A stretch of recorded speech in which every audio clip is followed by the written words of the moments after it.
Hi guys, welcome back to Class of Learning. You're with Rahul Sharma, your friend and guide. And this class is all about the Odysseus. Yes, the Odysseus is one of the most important work from European classical literature.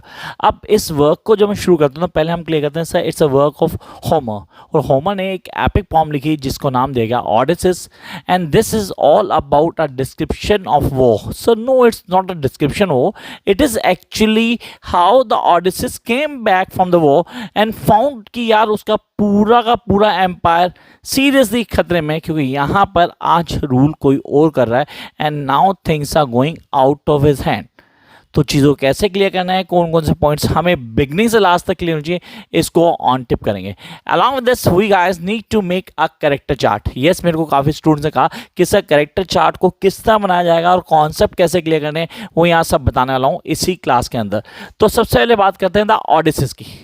The Odysseus, the warrior, honestly I say the warrior, the great king, or the lover, or we can say a true fighter, is all about the description of Odysseus. आप बोलते हो sir Odysseus को समझने के लिए हमें कई चीज़ों को क्लियर करना होगा. पहला, इसकी एंट्रेंस, और जब इसकी एंट्रेंस होती है उस एंट्रेंस के अंदर सिर्फ दो लोग इसको पहचानते हैं, एक नर्स और दूसरा इसका फेथफुल डॉग. सर वाइफ नहीं पहचान पाती, डेफिनेट नहीं पहचान पाती. It's a 10 long years. अब सर 10 लॉन्ग ईयर्स हमें डिफाइन किए टेक्स्ट के अंदर, 7 ईयर्स को कैपिटिव किया गया, वो काउंट नहीं किए गए. वो आने में जो टाइम लगा वो भी यहाँ काउंट नहीं किया गया. तो कुछ चीज़ें हमें ऑन टिप कर लेने, that how we guys going to understand each and every norm of this particular story line. The first thing, the entrance of Odysseus. Sir entrance बोलूँ तो उसके खुद के किंगडम में उसकी री एंट्री. तो यहाँ पे इससे पहले हम जाएं कैरेक्टर्स पे, we guys need to clear the events. Definitely कुछ इवेंट्स जो हमारे दिमाग में होने चाहिए. The first one here we have, it's a Homer epic, as I told you earlier. It's a 10-year struggle to return home. Yes, that is Ithaca. After Trojan War. अब ये Trojan War आप लोगों को on tip होनी चाहिए. You need to clear this Trojan War. ये सबसे important role है. The war between God and goddesses, जिसमें पार्ट बना था ऑडिसिस, जिसमें मेरे पास गॉड गॉडेसेस के नाम अभी डिफाइन किए जाएंगे आपको. देन पेनलॉव एंड टैलमस, ये उसकी बीबी और उसका बेटा. Stave of the suitors tried to restrict the suitors weighing to Panof's hand and Ithaca's throne long enough for Odysseus to return. And the last, not the least, he wins the battle at the end and proves his identity and slaughters the suitors and retakes the throne of इटाका. तो भाई यहाँ पर कहानी में पहला point आप लोगों के लिए होना चाहिए कि भाई how we guys going to understand this. जब भी आप किसी प्ले को, किसी भी स्टोरी को, किसी भी एपिक स्टोरी को पढ़ना शुरू करते हो तो आप लोगों के लिए इंपॉर्टेंट है कैरेक्टर्स को क्लियर करना. सबसे इंपॉर्टेंट कैरेक्टर ऑडिसिस. अब इससे जो जो कैरेक्टर था उसको क्लियर करेंगे. आपने कहा सर सबसे पहले हमारे पास आता है ऑडिसिस, और जैसे ही वापस आता है ये मिलने की कोशिश करता है किससे, अपनी वाइफ से, अपने बेटे से, जो डेफिनेट इसको पहचानते नहीं है. It been long time. हाँ, इसको दो लोग आइडेंटिफाई करते हैं, आर्गोस, हिज फेथफुल डॉग.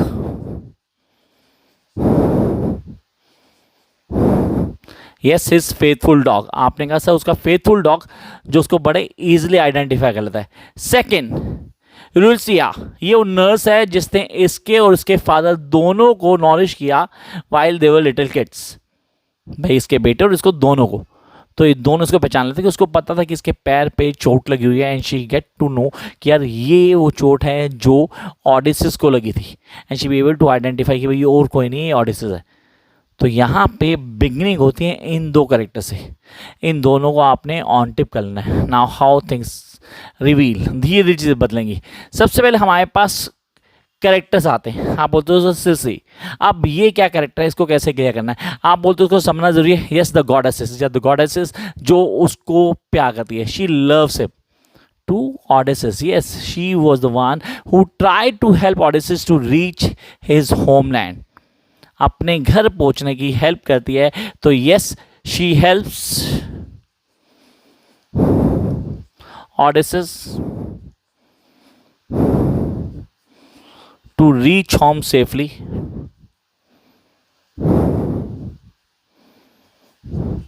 भाई ये ध्यान रखना है इसका. आपने क्या इसको क्लियर करना है, इसके कॉन्सेप्ट को समझना है. ये she is the goddesses of love, हम कह सकते हैं. उसको डिफाइन करता है, पूरे कैरेक्टर्स डिफाइन करती है. And then we have the mother, Odysseus की मदर जो बहुत ज़्यादा ग्रीफ में जा चुकी थी जब उसका बेटा लड़ाई से वापस नहीं आया। It been long period, 10 years तो वो के थे, 7 ईयर्स को कैप्टिव भी रखा गया, तो वो कैसे वापस आया, क्या हुआ, एंड शी डाइड।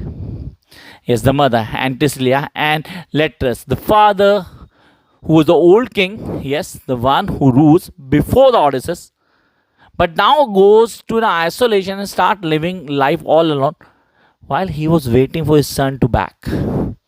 हम अपने बेटे की वेट कर रहा था कि उसका बेटा वापस आएगा एक दिन। और एक्चुअली ये होता है जब लास्ट में वो वापस आता है तो पावर गेन करता है, वापस एक्टिव होता है, and he is the one who killed the suitors. Suitors को किल करने वाला यही था along with Odysseus. Telemus, sir Telemachus बेटा है ऑडिसिस का और पेनलॉफ का सन। अब आप जब एक करेक्टर चार्ट बनाते हो तो करेक्टर चार्ट में रिलेशनशिप लिखनी ज़रूरी है ताकि आप हर चीज़ को आइडेंटिफाई कर पाओ, so that you can identify each and thing. This is something very important जिसको हम स्टेप बाय स्टेप चल रहे हैं। अब मैं जब पेनलॉफ की बात करता हूँ तो she is the shrewd lady, so बहुत क्लेवर थी, ऑनेस्टली क्लेवर थी, इसीलिए 10 साल तक किंगडम को सेव कर पाई फ्रॉम द सूटर्स हैंड। या शी वॉज वेरी क्लेवर। अब उसने उसको डिफाइन किया, उसके पॉइंट्स को हाईलाइट किया, and then we have the suitors, the two main suitors, Antinous and Eurymachus. Sir Antinous physically बहुत एग्रेसिव था, he was physically very aggressive, और दूसरा स्वीट टंग वाला, मतलब जो प्यार से बातें करता है और काम निकलवा देता है। एक बोलते हो आप फिजिकली स्ट्रॉन्ग बोलूँ या एग्रेसिव बोलूँ ज़्यादा बेटर होगा, aggressive, and the other one is sweet tongue, जो आपको बड़े अच्छे से क्लियर होना चाहिए।